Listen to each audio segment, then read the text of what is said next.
hol? Hát a szimbolistákat úgy, ahogy az ipari forradalmat meg még nem. De Ábel már tényleg...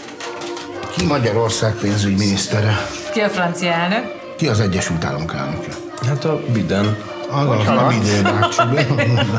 Tudod, hogy ebben a családban ki bukott meg? A senki. Nem Ábel. Baj van? Ábel? Ha kell még idő, nyugodtan üljön vissza 5 percre még, és dolgozzon rajta. Ábel, miért van magánkokárda?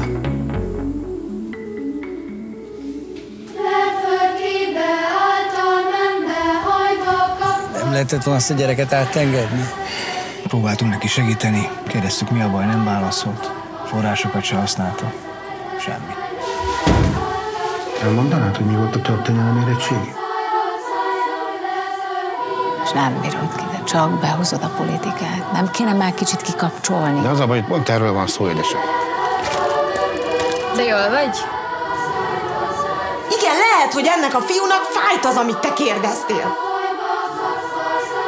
Haló, jó napot kívánok, Hajnal Erika vagyok, újságíró a Magyar Napoknál. Mesélj erről a tanárról. Te mit képzelsz magadról? Van fogalmad arról, hogy mit művelsz? Magyarok vagyunk, nem? Az is baj. Ki fog mit csinálni minket? Magában csak gyűlölet van, semmi más. Mert magában aztán nincsen gyűlölet, igaz?